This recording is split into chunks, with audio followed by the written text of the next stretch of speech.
Live po tayo. Kamusta po? Happy New Year to everyone. Medyo late kami nag-start this year but hopefully we will pick up the speed. No? So thank you very much for joining our latest episode ng Project Pilipinas. Of course, as always, kasama ko si partner in crime, no? Si Mark Gamboa. Kamusta Mark? Naka-periwinkle BTS tayo ngayon. Of course, today meron tayo very special guest. Very special guest. Year, no? At malapit na yung official campaign. Malapit na. Pang 1 week na lang. Kasama po namin, senatorial candidate and of course, very well-known human rights lawyer. And I'm sure kung napanood niyo yung mga speech ni Tatay Digong, you would have seen honorable mention of our guest today, no less than Atty. Chel Diokno. Thank you very much, sir, for joining us. Hi, Richard. Hi, Mark. And hi, everyone who's watching. Thank you for having me.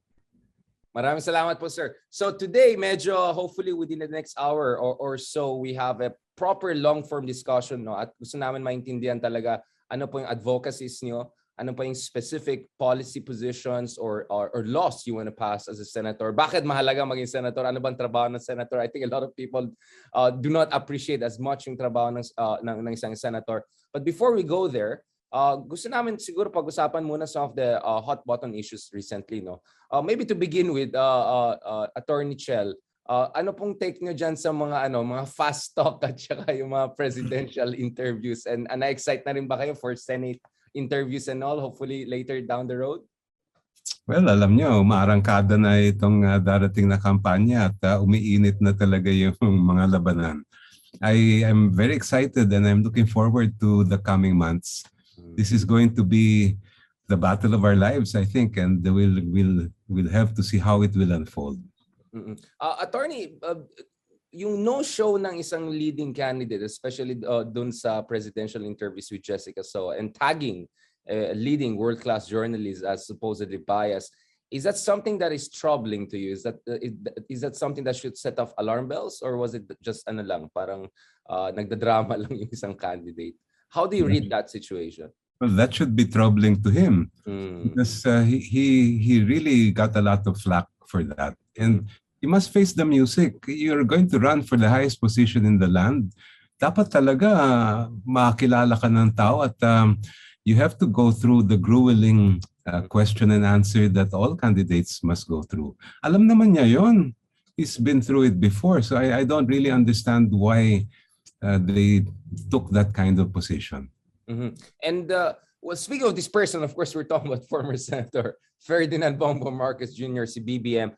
Of course, the other week, the COMELEC Division 1 was supposed to release some sort of a decision or something regarding dun sa disqualification cases laban sa kanila. But Division 2 suddenly, I think, not many people were expecting it. Nag-release siya ng something that I think the Marcos camp definitely celebrated as a big win.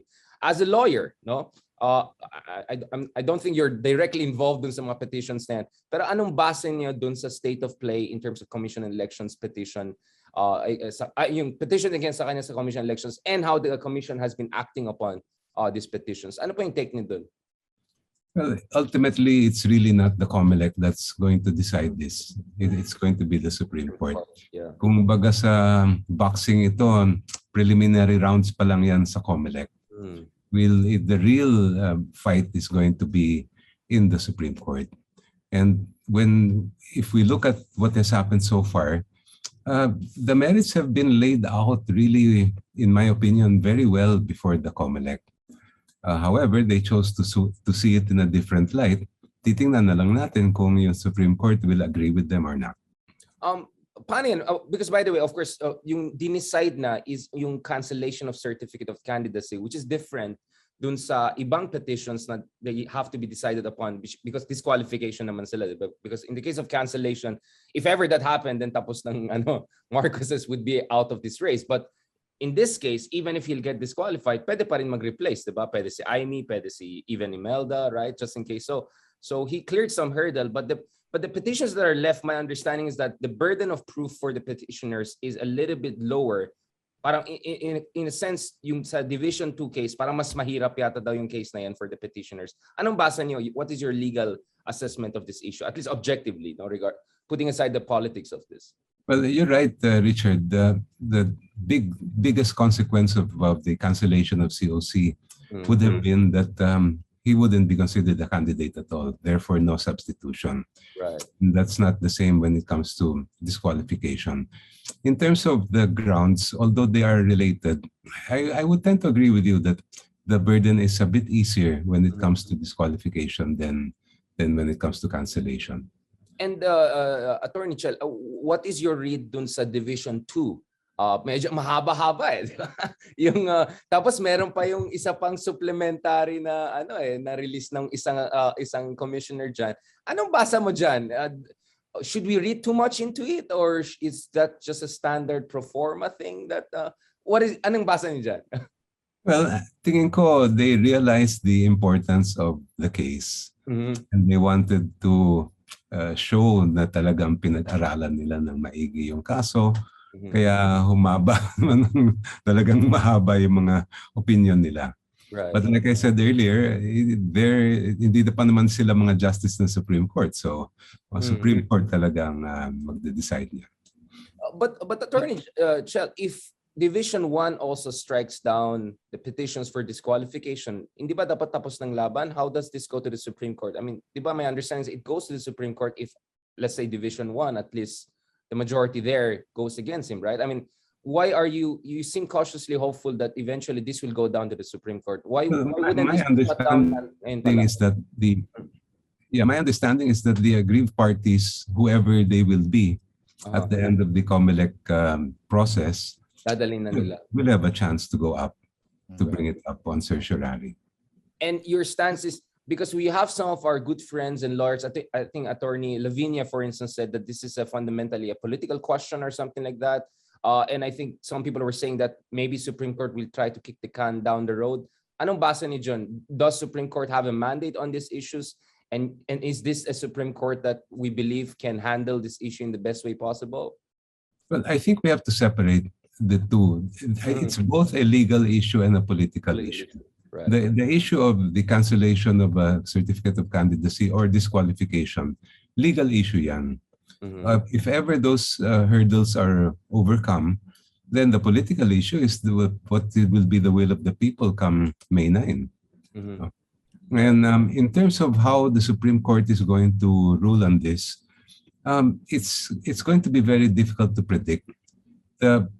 Because in one sense, for example, if it were a Duterte involved instead of a Marcos, then the issue of appointments, where they came from in the court, I think would be more relevant. Right, poignant. Yeah. But since it's not as big a factor, or I don't think it would be as big a factor. Mark, meron kang habol dyan. Do you think aabot yung sa Supreme Court before the May 9 elections? Kasi may naririnig din akong senaryo na if ever ma-disqualify or ma-cancel after ng May 9 elections, yung Vice President-elect ang tataas, ang uupo. So do you think kayang matapos before May 9 lahat ng mga cases na yan? Depende yan. Narinig ko rin yung scenario yan eh. Nakakaano rin na you have all of these different ways. Medyo wild. Parang wild west tayo pa rin eh. It could, but it really depends on how quickly COMELEC processes the cases. Looking at the precedents in 2016, yung kay Grace Paul, is that something that is instructive possibly in understanding where this could go? Or you think the two cases are just so dramatically different? It may relevance naman siya. Kaya lang, you see, a lot also depends on the composition of the court and who is the Chief Justice. And that has changed. Nagpalit na yan eh. Right, correct. For example, the Chief Justice says we want this decided quickly, then they will, I think the rest of the court will follow suit. Right. And Attorney Chel, going back again dun sa Division 2, some critics would say, we're not saying that's the case, that parang they're almost like lawyering for Bongbong Marcos because they were putting too much burden on the petitioners in the sense that parang dapat daw yung Court of Appeals ay made it all the way clear na dapat ma-disqualify yung tao na yan, etc., etc. And by the way, how do you even understand yung Court of Appeals decision back in the day, to uphold the conviction, but to remove some of the significant part of the potential the punishment, right? Parang fines lang, and then parang hindi pa binayaran yung fines. Like, for someone looking from outside, this looks like something strange, if not miscarriage of justice, some would say. Yeah. Yes, nakakapagtaka talaga yan. And that brings me also to one of the issues that I've been pushing for, that we really need to make sure that our justice system operates the same whether you're a big person or just an ordinary Filipino. Because even in my own experience, I've seen it so many times na pagka malaking tao ka, iba ang nagiging treatment natin sa paglilitis ng kaso. We have to put an end to that. Right. Which brings us to Lolo Narding, right? Which I think is one of the most heart-wrenching things. And personally, I mean, I was really shaken by it for quite some time. Yung images ni Lolo Narding, just humiliated, taken there to the precinct, exposed in the middle of an Omicron pandemic on the grounds of what? 10 kilos of mango, the flimsiest grounds. That was really something that really struck me. And I'm sure for folks who are involved in human rights advocacy, for anyone with some basic conscience, medyo talagang shocking yung nangyari. Kayo po, Attorney Chel, anong base niyo dun sa case na yan? Was it mishandled to begin with? Why it happened to begin with? What should have been done about it? And what is the way forward? Because sadly, I'm sure this is not an isolated case. No? Nagkataon lang na nilabas yung case ni Lolo Narding kaya naging national issue in the way it is. But I'm afraid this is not an isolated case. Anong basa niyo dyan, Attorney? Well, again, it's a reflection of the double standards of justice in our country. Actually, Lolo Narding didn't even have to post bail. Because way back, we have a recognizance law that was passed in 2012 that he could have availed of. Kaya lang, when I revisited the law, when this incident happened, I realized, kasi I was wondering, why did they have to post bail? And when I looked at the law, I realized, ang daming mga requirement. It would have taken him days, if not weeks, in detention before he could have gotten out on recognizance. Given the conditions of jails in our country, you want to get out as quickly as possible. We have a jail congestion rate of like 415% per ACOA report. And 2,000% in some places. Yes, and we are in the top 5 in the world in terms of overcrowding of jails. So most of the people in our jails are not convicted. They are pre-trial detainees. Yeah, pre-trial detainees. 63%, I saw one number at least. They have to suffer the inhumanity of the jail conditions, even when they have a presumption they're presumed innocent under the law. That's something we must also address. Mark, meron kang tanong kay Lolo Narding kasi kinonect din yan kay Imelda, di ba? Yung ano sinabi ni Senator Ping? A tale of two thieves ba? Yung sinabi. Kaya nga na kapag sa mga mayayaman or sa well-connected or sa family ng politicians, nakakaalis or hindi hinuhuli, pero pagdating dito sa simpleng mamamayan, ang bilis na huliin ka agad. And pagdating dun sa gravity ng kanilang ginawa, ang layo naman. $10 billion yung accusation sa isa, 10 kilos of mango, diba? Yes, Attorney Chel. Yes, and ganun din yung nakita natin sa under this pandemic, yung lockdown. According to the PNP itself, for the year 2020 alone, more than 500,000 Filipinos were arrested and processed as criminals for violating quarantine rules. There was a case we monitored. Tatay siya, lumabas siya ng bahay dahil gutom yung kanyang mga anak. Hindi niya namalayan, ano na pala, curfew. He was arrested. It took him 37 days to return to his family. And to me, that's really, nasa pandemya na nga tayo, hirap na nga ng tao, gaganunin mo pa sila. And my own take there is the government should require that the penalty should only be community service. We have such a congested jails already, tapos dadagdagan mo pa ng quarantine violator na hindi naman criminal yung mga yan. So they should only be given community service as a penalty. And Attorney Chel, of course, you were also involved in helping some of the netizens who failed NBI cases back in 2020, right? But ako nga tinitreaten ng some of the trolls na pa-NBI niyan si Darian, di ba? Because I pointed out some of the issues with the Chinese test kits, among others. And then, of course, meron tayong anti-terror law na yan. What is the state of play there? How worrying is the situation? Or is there a chance that we can make sure na hindi ito maabuso? Potential loopholes dito sa anti-terror law na yan. Anong stance niyo dyan, attorney? It's really a big problem, especially when you have a government that tends, it has a very strong authoritarian bent. Kasi yun eh, the issues, whenever you have a government like that, the first thing they will attack is the freedom of speech. And connected, of course, with that is the freedom, the right to liberty. Right. And yun yung nakita natin under this administration. Yung mga netizens na nagpo-post lang sa Facebook, biglang pinupuntahan sa bahay, hinuhuli na walang warrant, sinasampahan ng inciting to sedition.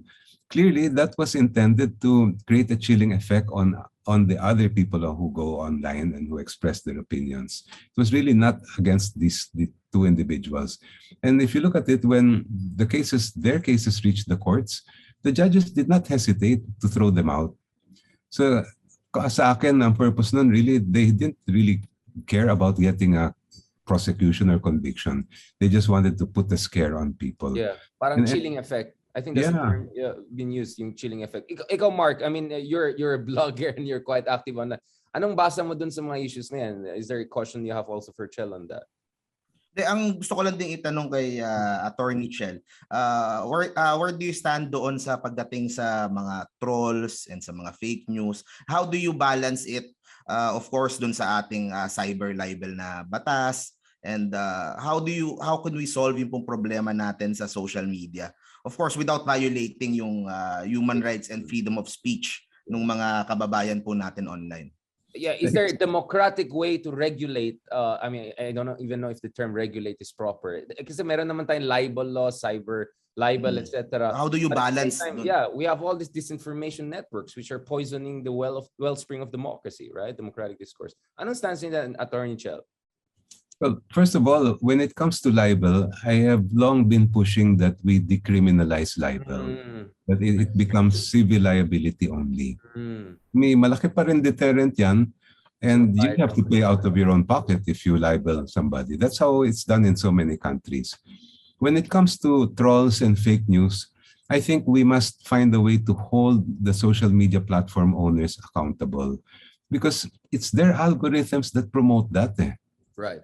Now, Maria Ressa I monitored one of her proposals recently where she said there should be legislation that will hold them responsible. So I've been looking lately at an old law. We actually have a law on that in the revised penal code. Right. It was written way back. They never even imagined we would have an internet. It punishes the dissemination of false news. They don't call it fake news. Right. False news that undermines the public interest, something like that. I'm looking at how we can recraft that law, right, amend it, so that social media platform owners will be held responsible. Oh, kasi pero on that, pero how will that na naman? Paano naman po siya in a way na baka naman ma-weaponize or gamitin naman nung, if ever, kunyari kung sino nasa administration, to go after yung mga nag-reveal ng mga secrets nila or nagbubunyag ng mga hindi maganda nilang ginagawa. So paano naman po on that side naman? How do we protect naman our netizens? Kasi public interest, medyo pwede fuzzy yung definition, di ba? Ng government. As presently worded, hindi that can happen. Kaya tinitingnan ko nga yung paano natin iti-tweak yung language ng provision na yun. And also expressly rule out or exclude journalists. Right. Di ba? Yung... Pero how do we define journalists? Kasi medyo contested na yun eh. Well, we can look at the instruments of the United Nations kasi magaganda yung mga instruments doon, which do discuss as well trolls and fake news. Yeah. Very interesting. Now, Attorney Chel, let's go a little bit back. No, of course, your joke, no, right? I mean, your family, your clan, whatever you want to call it, has made huge contributions to the country. One of course, the jokes were our professors in economics and other. So you're quite a familiar staple in Philippine politics. But of course, your father in particular played a very, very important role in institutionalizing and advocating for human rights. And dun po yung statue niya sa Commission on Human Rights when you go there. Tell us a little bit about that, about your father's struggles during martial law period and beyond, and how that has informed your own personal journey, right? And now your decision na sumabak po kayo sa politika, which is a very, very difficult arena of participation. Yes. Well, thank you for remembering him. It's actually going to be his 100th birth anniversary on February 26th. So we have... Yeah, we have some events lined up. We now have a 100 masses for KPP. So there are masses being done in so many different parts of the country in different churches. So baka kung meron din na gusto mag-sponsor ng misa, please, the family would really appreciate it. You know, my dad was my role model as a child, and he really was the one who influenced me and made me decide to do what I'm doing today. Before martial law was declared, he was a very highly respected senator. Every year, was it free press ba? They would say who would be the top senators, and he was one of those who was always there in the top. He was also a highly respected lawyer. When martial law was declared, soldiers suddenly came to our house, took him without a warrant. They invited him, quote unquote, to the military camp and detained him for 2 years without any legal reason at all. Walang warrant, walang kaso, walang dahilan. You remember this, Attorney Chel? Vividly. Very vividly, no? Oh. Yes, I was 11 years old at that time. I was playing hooky. I was supposed to be asleep na, but because my sisters had some friends over, I was also up. And it must have been close to midnight maybe around 11 o'clock when a whole group of armed soldiers came to the house, knocked on the door, and demanded to see my dad. When he came down and spoke to them, they gave him the invitation, and he said, "Is this an invitation I can refuse?" And the colonel said, "I'm sorry, sir, but you have to come with us." When he was released after 2 years, he really turned his back on politics. He never ran for any position until he passed on in 1987. Instead, he dedicated his life to helping victims of abuse, victims of human rights violations. I was 13 when he was released, and I knew I was going to be a lawyer already at that age.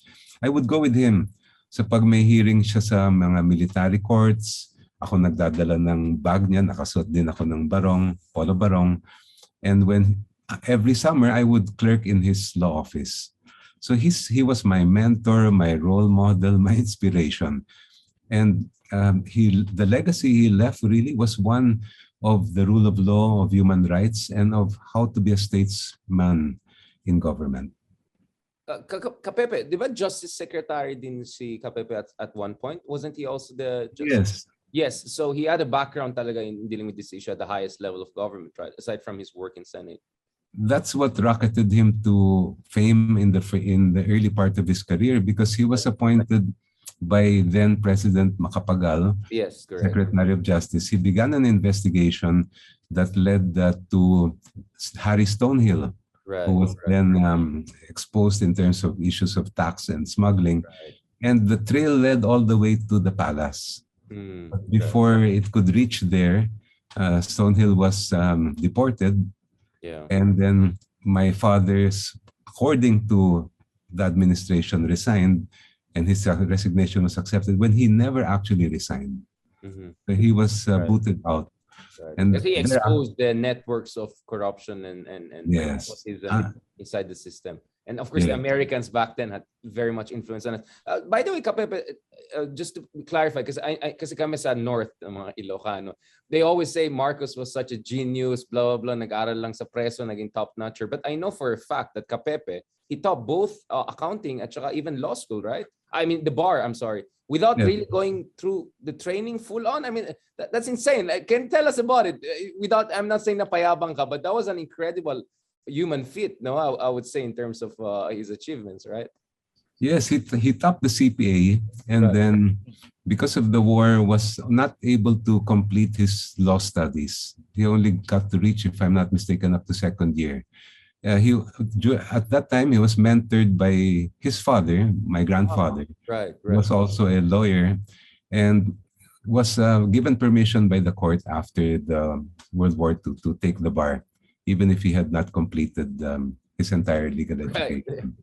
And he topped the bar. He tied with Senator Salonga, Joby Salonga. Exactly, which is incredible, right? Because there's all this myth and discussion about how Marcos was a genius and all. And then I was researching, it's like, wow, Kapepe, no one has done that, top both the CPA and bar, and without even finishing law school. I mean, that's an incredible feat, right? And kaya nga, kasi for me, mahalaga na yung mga role models na yan. Kasi for Filipinos, they get impressed, right? When we pull off something like that. And I feel yung part na yan ng legacy ni Kapepe should be emphasized more so that people know we have had really, really great statesmen in our history na nakasabay din ni Marcos for some reason. Mark, do you have a question on Kapepe before we transition about how that's informing his advocacy now, si Chel? So, dun po sa time niya as a senator, ano yung mga like mga laws and mga naipasa po niya na mga batas na talagang nagmarka sa inyo, or na you find na talagang some of his best work as a senator? Right. Because of his background as well in as a CPA, Right. he was one of those who pushed the omnibus investments law, financial incentives, and related types of laws. But he was actually involved in a lot of different kinds of legislation, also for social legislation. Kaya yung you know what's unfortunate is although I was able to keep his legal records, when he was arrested, all his entire Senate records, the bills he sponsored, lahat were taken. And despite our efforts to try to get them afterward, we were never able to locate them. Kaya yung ibang mga sinulong niya mga bill nun, yung legislation, wala kaming records ngayon. Oh. So ang nangyari doon is they essentially wanted to erase the persons. Parang Chinese style na if you run afoul, they'll try to take you out of the whole record and everything, right? Parang grabe yun, ha? What's ironic is that he does have an intelligence record. In other words, by the intelligence. Right. And even I was informed by someone who I know from that field. Sector, yes. Even I have one. Kasi when we were children visiting him, we were required to be photographed. Parang mga convict yung may pangalan. Right. And I was informed in around 1990s that those records are still there. Nandun pa raw. Wow. Yung mga records pati namin. In-update pa nga raw, sabi sa akin. Sikat talaga kayo. Talagang mga notorious pala kayo sa mga intel people. And Attorney Chel, can you tell us a little bit about, maybe a little bit more than a little bit, kamusta yung martial law period? I mean, for an average Filipino, what would have it felt? Kasi I think a lot of us, we are yet to have proper conversation with our parents about this. I think hanggang ngayon parang some people are just beginning to open up. May iba na nag-aaway na yung mga younger generation, older generation. And then meron din yung phenomena na tinatawag ng mga, alam mo yung mga Tito Fortuner or Tito Montero. Ay, panahon ni Marcos, may disiplina. May mga ganun. But kayo po, from your understanding, kasi your father was involved in grassroots, really helping people on the ground. I'm sure you were with him along the way. Ano yung average, ano yung experience ng karanasan ng isang average Filipino during the time of martial law and when it officially ended but was really still a dictatorship? Yeah. Well, anak ako ng martial law. I was 11 years old when it was declared and 25 when the Marcoses fled Malacanang. And I'd say this to all the young people who ask me. I tell them you would not have enjoyed that time. Kasi bawal lahat nun. Bawal ang student council, bawal magtipon-tipon, bawal maglabas ng hinaing sa pamahalaan, bawal magbatikos. Yung lahat ng balita noon, kontrolado ng Ministry of Information. Everything was censored. And they would even be the one to bring out fake news. So it was centralized in the government. So every freedom that we enjoy today and sometimes even take for granted. We had none of that during martial law. And I think I was- economically, kamusta naman yung living standards ng tao? Yung kamusta yung Nutriban, di ba? Proud na proud sila dun sa magiging Singapore daw tayo kung sana hindi pinali si yung tatay niya. What was the economic conditions on the ground from what you remember? But the first 2 years of martial law, nung talagang yung iron grip was there, okay naman yung quality of life nung una, but it soon deteriorated. Yeah. And by the 1980s, we were already a losing economy, Right. especially when you compare us with our neighboring countries. Talagang we lost, according to the studies, let's say of sila JC Punong Bayan, Right. we lost like a decade of development during that time. Sure, there were golden years, but not for the country. It was the golden years for the Marcoses. Yeah. And so sinasabi nila, I mean, a baby daw sila nung panahon ng martial law. Can you tell us kasi so how, anong basa niyo nun? Did you think back then that the Marcoses are here forever? Are there like kind of a monarchy at parang crown prince pa si Bongbong? Ganun ba yung thinking niyo nun when it comes to trying to understand the future of the country? Had there not been a revolution or you know, a toppling of the regime? How old is Bongbong? I think he must be about my age, or maybe 64, right? 64. Then he's older than I am. They were not babies then. If at my age, if at the age of 11 I could already understand what was happening, I am sure kung mga 14, 15 na sila, lalo pa sila na alam nila yung nangyayari. Right. Now, how did it feel at that time? You know, I went through so many stages of extreme emotion. My father was in jail. I was angry. I was frustrated. There was a point where I pretty much had lost all hope, and I thought that they would last forever. That's why when they were finally when the regime collapsed, I was one of the happiest persons in the world, and I never ever imagined that we would go back to a situation where our freedoms would be under attack like that time.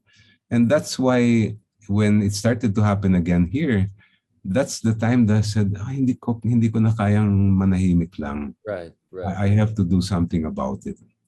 And Attorney Chel, your father passed on more or less the process of transition, right? We're talking about transitioning to a new regime.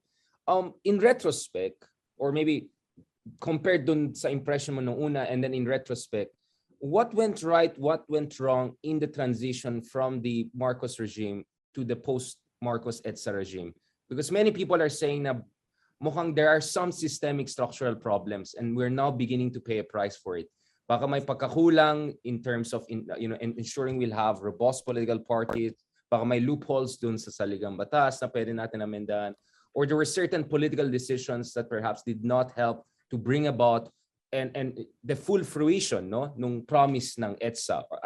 Ako, ang basa ko talaga, what's happening right now is counter-revolution by the Marcoses. So there is a weakness for me, some inherent weakness with the legal architecture and also the political arrangements and alignments that were made after the collapse of Marcos, and hence we're paying the price. But that's my reading. Gusto ko maintindihan yung reading nyo, Attorney Chel, as someone, whose father was very much in the process of resistance. And I'm sure you said you were so happy when Marcos left. But really in politics, what matters is the day after, right? The day after, after the euphoria, anong gagawin mo to make sure na the dark days will not come back? Can you tell us a little bit about your take on that? Yeah. Well, you know what was never fully addressed after the regime collapsed was the justice system. Right.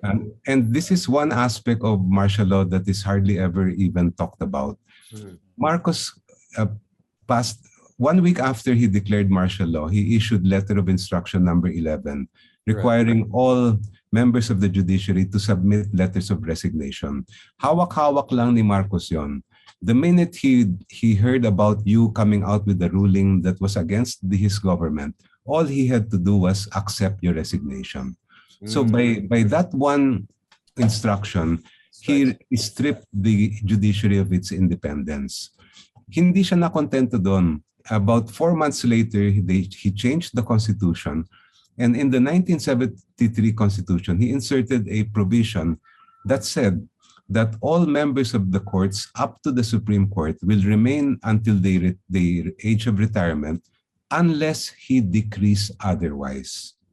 Nasa Constitution yon. What was the effect of that? For 14 years, the Marcoses owned every single judge in the entire country. Justice was no longer independent. They controlled it. Imagine what was the effect on the legal profession. Right. You're a lawyer, you're a law firm, you want to get the biggest clients. Kailangan dikit ka sa Malacanang. Kasi pag dikit ka sa Malacanang, siguradong panalo ka sa kaso mo. Panalo. So what did some of the lawyers do?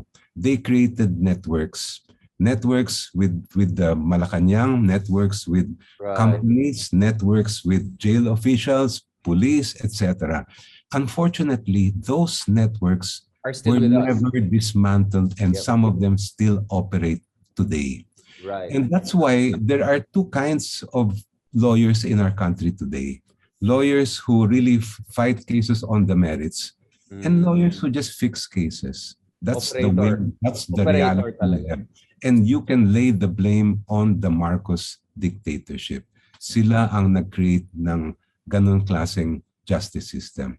Unfortunately, that was never addressed by succeeding administration. Bakit, Attorney Chel?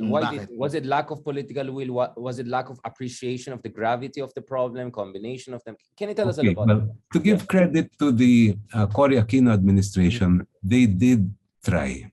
Number one, they created a commission, if I'm not mistaken, or a group that really went over who were the judges and removed a lot of the judges who really weren't fit to sit. Unfortunately, only within a matter of less than a decade, some of those judges were still able to get back. And they also tried to go after the lawyers who did the layering of corporations for the Marcoses.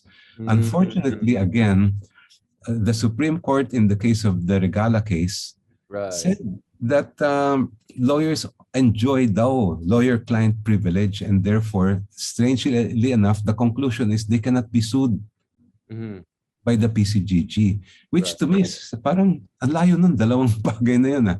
But that became a Supreme Court decision. That became the obstacle to going after them. Succeeding administrations never, in effect, neglected the strengthening of the justice system. For a long time, we had 30% vacancy among judges. Imagine, 1/3 of our judges' positions were vacant for many years. It's only in around 2010 that the salaries and benefits were increased, so that right now we only have around 20% vacancies. But imagine, 20% is still a lot. That is 1 out of every 5 trial courts that has no judge. So people wonder, bakit ang bagal ng mga kaso sa atin? The main reason is because we lack judges. We also lack prosecutors. We have a vacancy rate of like 34% for our prosecutors. Kaya if our justice system was a hospital, kulang ka ng doktor, kulang ka ng nurse, araw-araw may bagong pasyenteng pumapasok, hindi mo talaga makakayanan magdispensa ng hustisya. Is this an issue of underinvestment? I'm sure Mark will come on this issue too. I mean, I saw numbers like a single judge has to handle 644 cases a year at least. I mean, grabe yung overwhelmed talaga yung mga nandyan sa judiciary, and like the budget of judiciary is barely 1% of the national budget, the fiscal allocation of the government. Ano yan? Is this also a cultural issue na parang wala tayong culture of appreciation of capacity building in the judicial institution? Ano po yung understanding niyo dyan sa issue na yan? It's a combination of factors. Some of those are the ones you mentioned, but there's one very big factor that must also be considered. It's the fact that only one person appoints all the judges and prosecutors. Exactly, yeah. The power. Yes. So isipin natin there are over 1,000 courts. There are, I don't know how many thousand prosecutor positions. Nag-uunahan silang lahat para yung papeles nila ay umabot sa Malacanang at yung papeles na yun ay mailagay sa ibabaw. That's why, as way back, when I was working in the Senate in the Blue Ribbon Committee, way back in 2001, I would receive visits from lawyers from the provinces, and they would ask me, "Can you be my backer?" And I'm like, "Why? What do you mean backer?" Kailangan ko kasi ng backer kasi nagpapa-appoint ako sa judiciary. Yeah, And yeah. I'm like, bakit? Kung wala akong backer, hindi ako ma-appoint. And I'm like, lawyer lang naman ako dito. And they'll say, ay, hindi naman talaga kayo. Yung kailangan namin, yung mga senador, ang mga backer, mga ganon. But that was already a phenomenon early 2000, and it hasn't changed. Yeah, yun nga, Attorney Chel, kasi I raised that issue also, for instance, in Supreme Court. In the US, we know dadaan ka sa Senate, no? I mean, I was there in DC when Kavanaugh appointment was such a big issue, so it was huge drama. But dito sa Pilipinas, parang the process is far more seamless, right? Na, I mean, halos lahat ng na-appoint na ni Duterte yung magiging occupant ng Supreme Court, similar a little bit with Arroyo. So there's no institutional, I would say, filtering na nangyari sa US whereby the legislature can have a say. What is the model or what new mechanisms you think na dapat ma-establish natin para maayos itong problema ng appointment issue? I think we should do something similar to what's being done in the States. And actually, that's how it was before martial law. Right. Before martial law, yung mga na-nominate sa judiciary, dumadaan ng commission on appointments yan. So public hearing, talagang dadaan ka sa butas ng karayom. Unfortunately, although the intention was good, when we ratified the 1987 Constitution, we created a different body, the Judicial and Bar Council. Right. And while the purpose was really to remove politics from the process of appointment, it hasn't happened. Right. And it's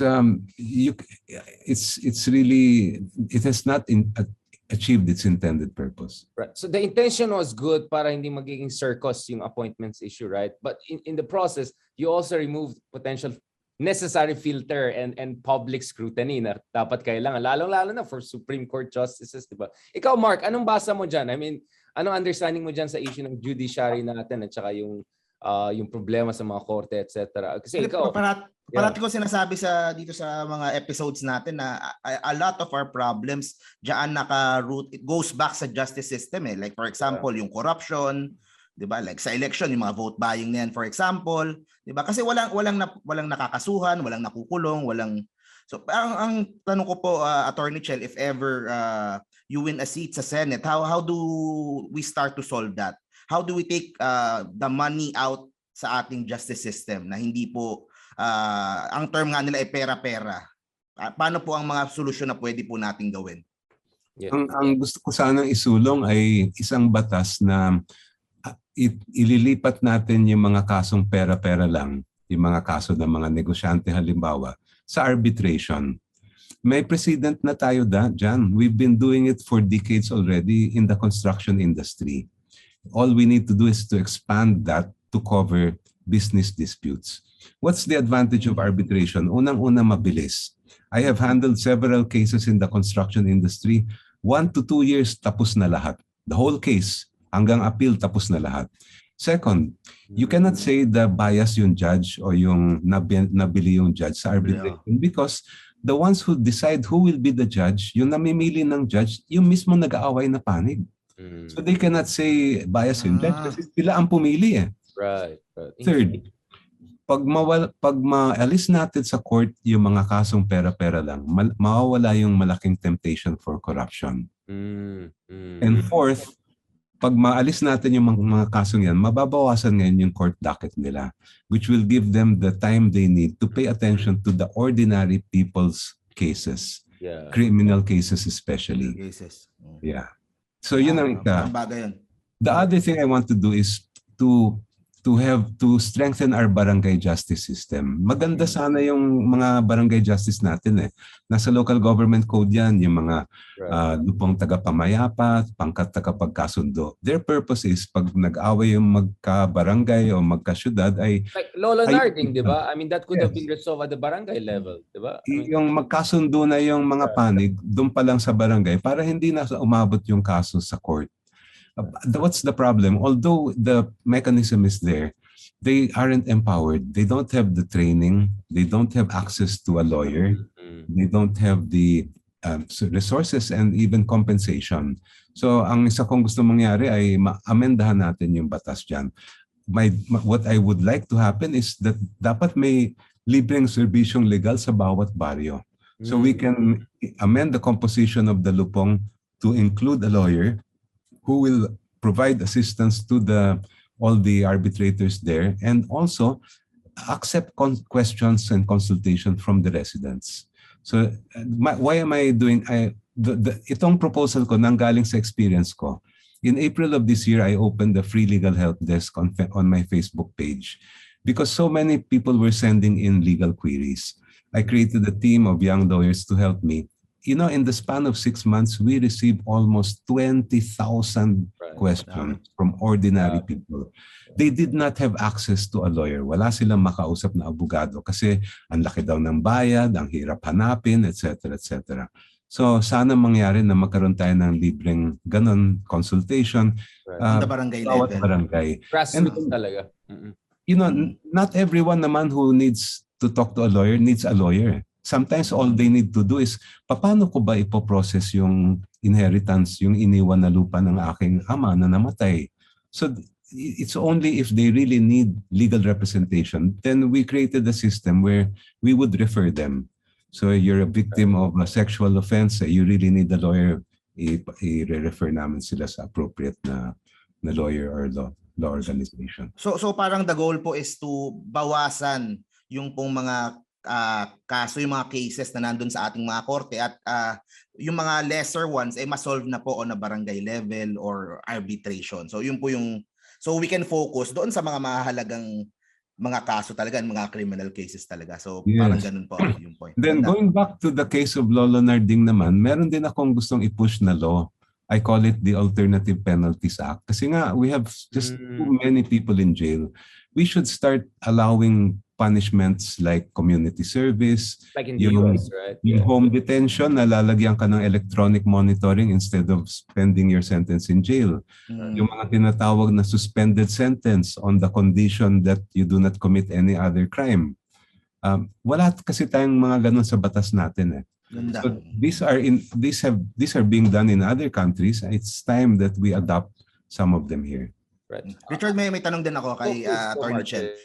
What are your thoughts naman, attorney? I won't name na lang any names, pero yung parang television na style ng justice na yung mga kababayan natin na na dumudulog sa mga television personalities, mga show sa TV, para po mabilisan, parang ganun minsan yung nangyayari. So what are your thoughts doon sa mga ganun? O kasi baka maging colleague niyo yung isa dyan. Just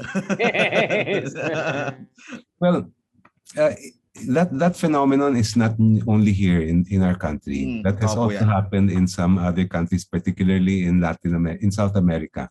May mga ganyan din. It really is a reflection of the fact that people have lost confidence in our justice system, na hindi mo na maasahan yung dapat mong maasahan, kaya pupunta ka na lang sa mga nasa media. And rather than strengthening justice, what it does is it creates sort of an illusion that there is justice when actually it really doesn't happen. Kaya if you're talking about how do we address the problem of justice for the ordinary Filipino, that's not the right way to go. We must go straight to the core of the problem and fix the justice system itself. Once we restore people's confidence, they will not have to go to those lengths to get justice anymore. Attorney Chel, can you tell us a little bit more about this, yung issue ng rule of law? Kasi I think hindi naintindihan ng maraming tao, hindi na-appreciate ano ibig sabihin ng rule of law. And I wanted to relate that also to what President Duterte represents, which, you know, in among academics, we call it penal populism, no? Yung parang dirty Harry type na parang ako nang bahala, issue shortcut ko na yan, di ba? In short, vigilante justice, right? Can you explain to us, ano ba talaga yung ideal situation? What is rule of law and in what way is that, and pwede i-juxtapose yan dun sa nire-represent ni Pangulong Duterte? Because let's accept it, for some reason, bumenta talaga yung penal populism ni Pangulong Duterte and his popularity is still high. So for some reason, something is going on there, no? So siguro the frustration levels are very high. And let me just add on this, Attorney Chel, no? Because if you look at the surveys, SWS, for instance, says that like 7 out of 10 Filipinos supported the drug war. And yet 9 out of 10 didn't want the suspects to, to face extrajudicial killings or anything like that. And yet parang walang masyadong nangyaring outrage. I mean, for me, I think in any other country, I can think about Latin America even or something. If there were thousands of extrajudicial killings, I could have imagined hundreds of thousands or millions coming out on the streets. I'll just be honest with you. Yun ang basa ko. Even if there's a climate of fear and everything like that. But it didn't happen in the Philippines for some reason. And I don't want to make it a morality question or something like that. But I want us to properly understand it. And kayo po bilang isang human rights lawyer, how do you understand that phenomenon?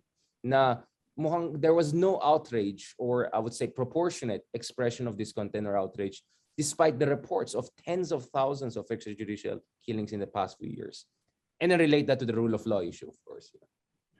I think one of the reasons why people were willing to not be outraged was the fact that they really had no confidence at all in the justice system. I myself had several conversations with a number of people who told me, mabuti pa nga na ganyan na nangyari dyan. Kasi kung dinaan natin sa korte yan, makakalusot lang yan. Maglalagay lang siya, babayaran lang niya yung mga witness na hindi dumating o babayaran niya yung judge at makakalusot siya. So that's, I think, one of the big reasons why people were saying, sige na lang, hayaan mo na lang. Basta hindi kami ang tamaan. Then that accounts for the survey na that where so many people were afraid na that we don't want to be the victims of the EJ case. What people were missing, I think, or not realizing was the fact that once you allow that to happen, then you create exemptions to the law. When the basic purpose and the basic underpinning of any legal system has to be that no one is above the law. Kasi once you start saying, oh yeah, mga drug addict, pwede nang patayin yan.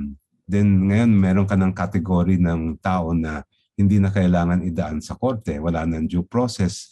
Hindi mo na kailangan mag-ipatunayan na talagang sila yung guilty. And once you create those categories, it's so easy to ram an entire bus or a truck through those categories so that even people who have nothing to do with drugs get killed.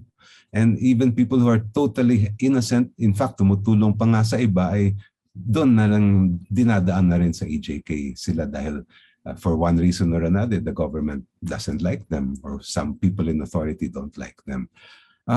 When the basic meaning of rule of law is really that. No one should be above the law. And that's one of the concepts that I think maybe our generation failed to bring down and make a lot the ordinary person understand the importance of that concept. Kaya in other countries, tanggap nila yun Kaya internalized na siya Internalized na siya. So kulang sa appreciation. Yeah, Attorney Chel, how do you I don't want to use the term mainstream because it's a mainstream in a formal legal sense, but how do you make sure na internalize at ma-appreciate ng publiko itong mga values like human rights, rule of law, among other things? I had some conversation with former Supreme Court Chief Justice Sereno on this, and she was saying that sometimes you can use yung mga issues like yung mga away sa loob ng family at pag unfair na yung punishment ng parents, yung parang you feel violated. So human rights is something like that. So kayo po bilang isang public figure and also a public human rights lawyer, paano po natin matulungan yung ating kababayan na ma-appreciate itong mga fundamental principles of human rights and rule of law?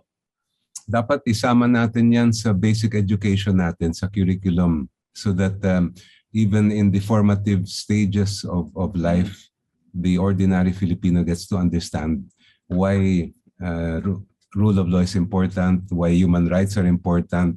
And I think we should also include voter education as well, para malaman nila yung kahalagahan ng kanilang boto at dapat wag ibebenta. It has to be addressed at that young age because if you target only people who are already adult, form na yung brains niyan. They have some of them already have very rigid ways of thinking. So we need to catch it when they're still young. Nip it in the bud kung any wrong ideas just in case. So now, Attorney Chel, we're going to the latter part, the finalizing part of our interview. I'm sure you're very busy now. Now, what I want to understand is this. Syempre, dun sa case ng father niyo po, he was very much involved in government at the highest levels, but later on, he decided to go full civil society, right? Parang in your case, it's going the opposite. Di ba? Parang you're in the academe, you're in the civil society, pero nag-decide po kayo noong 2019 na sumabak sa politika. At alam natin na ang politika sa Pilipinas, it's really, hindi lang circus eh. Grabing talagang nangyari, lalong in the past few years since President Duterte has come to power.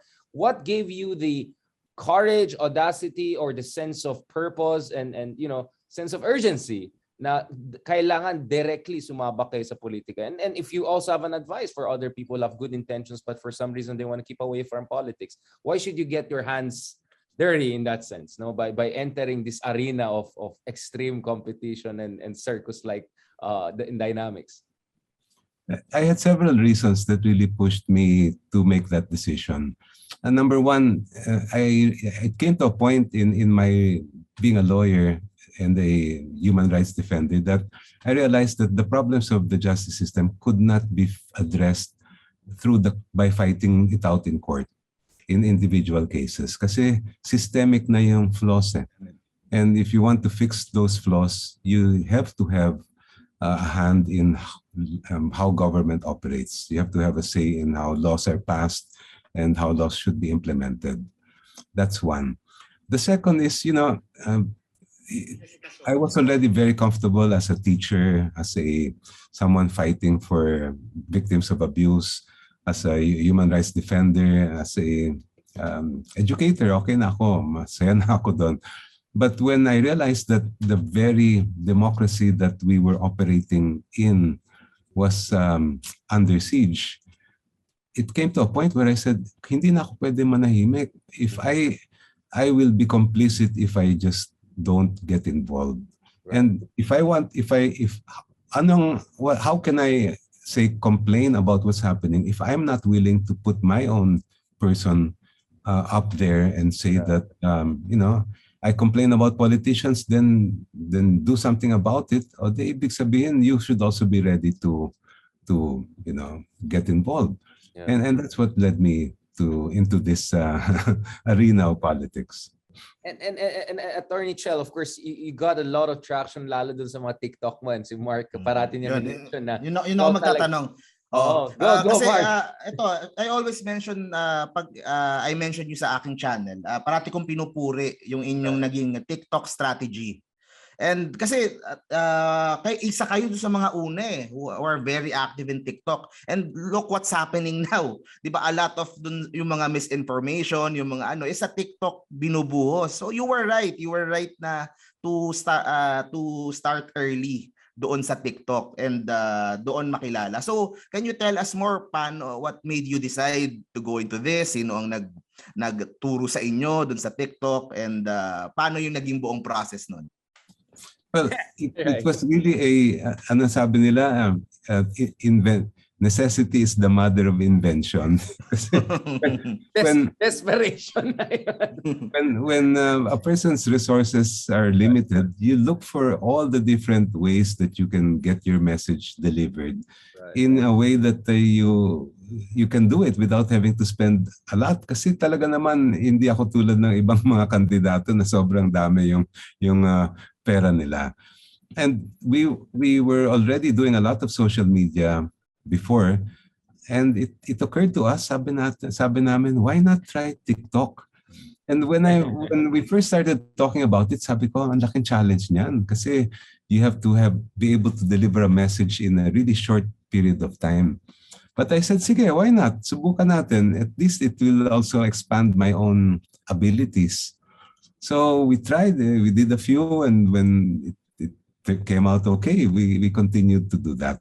I have a very young team. The two of the vital cogs in my team are my two sons. My eldest son, Pepe, is a film director.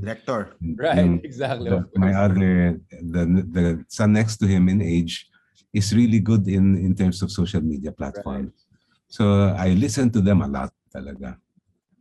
And ano yung kay Vice Ganda? Was that yung duet niyo with Vice Ganda? What was that? Paano yan? Was that song? Ano yun na? Ano nangyari Totally organic yon, nanggaling Totally organic, hindi ito At, troll farm. again, maraming salamat, Vice. Nako, we never expected it, but we really appreciate it. We're so thankful. Yes. So, yun nga Attorney Chel, you had very high conversion rate noong 2019, no? So parang as your awareness went high, your numbers were also picking up. So I mean, I always argued you had the biggest potential among the opposition Senate candidates in 2019. What lessons you learned from 2019 that you want to apply now to these elections, and why do you feel these elections provides perhaps more chances for a progressive candidate like you to make it to the Senate, which is quite a competitive race actually this year, no? And if you can also tell us a little bit about what was the experience of campaigning in the time of Duterte? Was that different from what you understand from other election campaigns?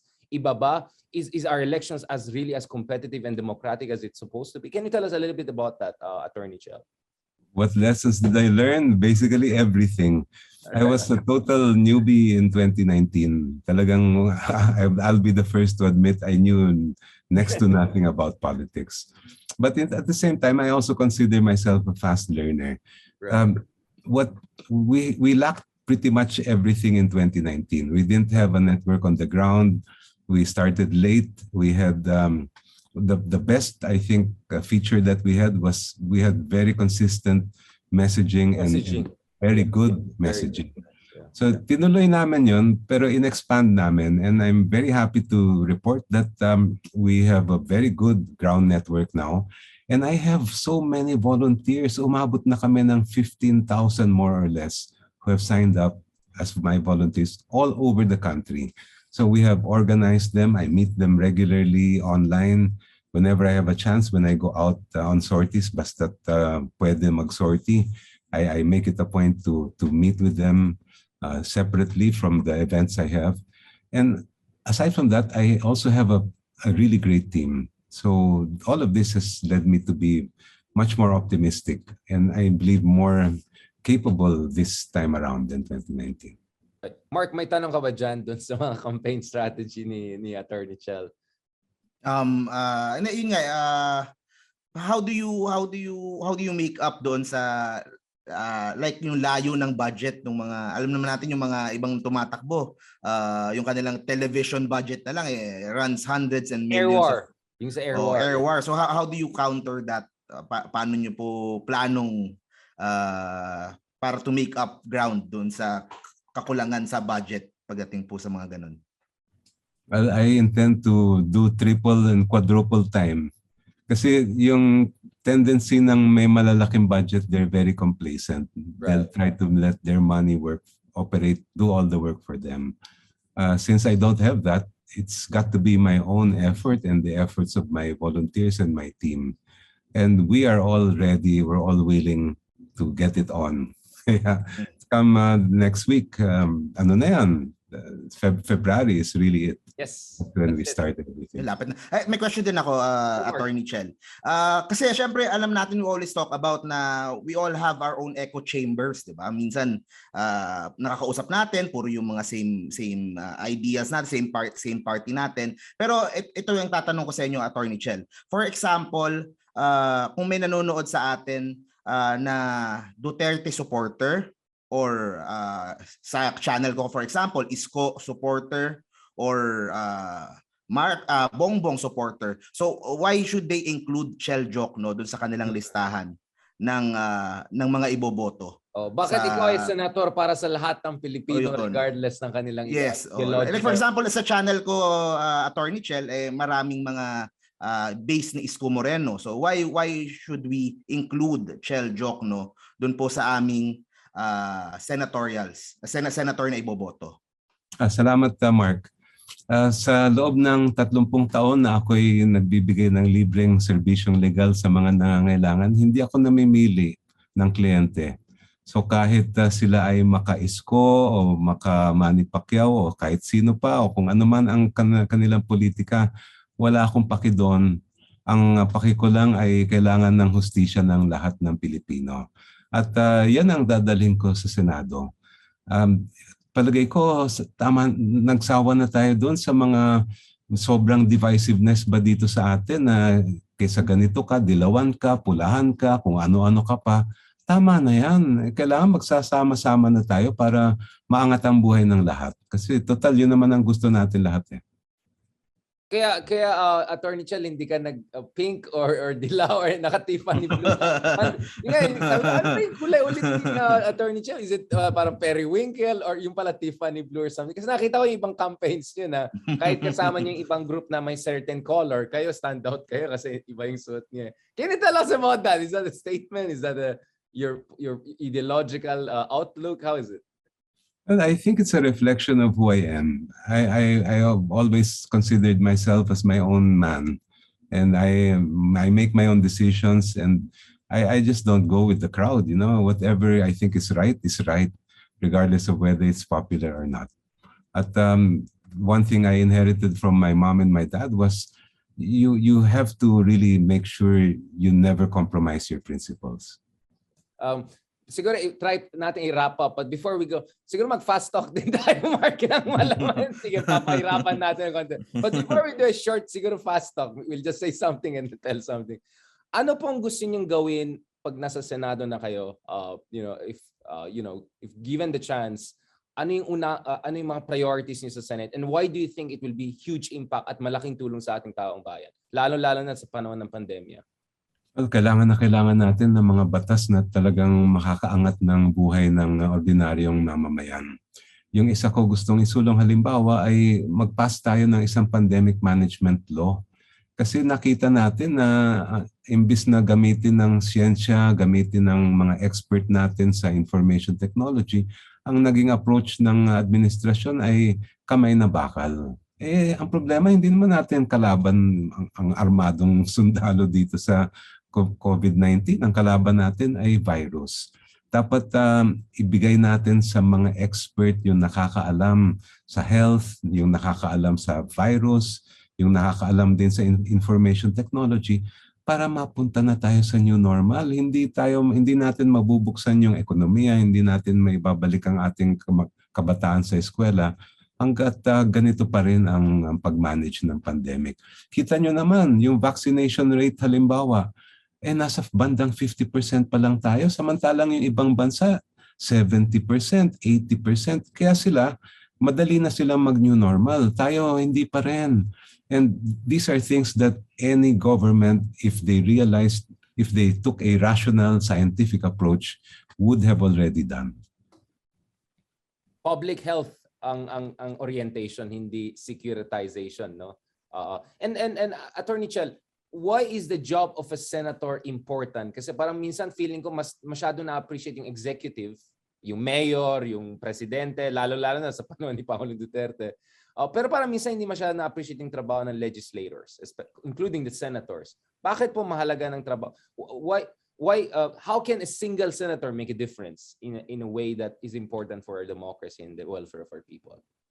Well, first of all, ito hindi yata nakikita ng ibang natin mga kababayan na kung wala ang Senado, kung wala ang Kongreso, wala rin magagawa yung Pangulo.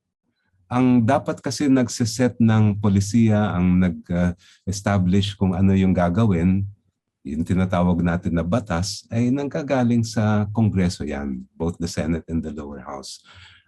Ang trabaho lang ng Pangulo as Chief Executive ay ipapatupad niya yung batas at yung polisiya na nanggagaling sa Kongreso. Ang nangyayari kasi sa atin ngayon, parang baliktad na wala yon. Basta't may lumabas sa bibig ng Pangulo, kahit walang batas, kahit walang regulasyon, ay gagawin na agad. That's not the way our system is supposed to operate. For centuries, we have been operating under the system na and it has really been effective for us na we have separation of powers. Kaya mahalaga ang Senado dahil sa Senado manggagaling yung mga batas na talagang makakaangat ng buhay ng ordinaryong Pilipino. Hindi lang naman sa batas yun, pati sa foreign policy. Kasi ang Senate ang nagra-ratify halimbawa ng mga treaty. So dapat marurunong din ang mga senador pagdating sa foreign relations. At meron din na oversight function ang mga mambabatas para malaman natin kung yung mga napasa ng batas ay talaga bang maayos ang pag-implement niya. Yung mga IRR lalo na. I mean, I've worked in the legislature and minsan napansin ko, mas madali yung gumawa ng batas pero it's really the implementing rules and regulation and coordinating with the executive branch. Doon yung mahirap, no? Lalo na doon sa issue ng PhilHealth, coverage. It took a long time for us to come up with the IRR. Maraming salamat, Attorney. Thank you very much po. So much. Thank you, Richard. Thank you, Mark. Folks, Attorney Chel is running for the Senate and I think anyone who looks at his credentials on the paper would be impressed. But I hope after this interview and also watching his other interview, nakita niya yung human side niya. Nakita no, na totoo siya. Ito, real talk, no? Real talk na nagkaroon tayo. So thank you so much, Attorney Chel, for shedding light on the most pressing issue in the country, which is justice. So maraming salamat for joining us, sir. And we hope that we can catch up also in the future. And who knows, maybe in the Senate tayo mag-catch up in the future and we'll interview you on your advocacies. God bless po. God bless Pilipinas. And thank you very much, everyone, for joining us today. Maraming salamat. Thank you. Paalam. Thank you.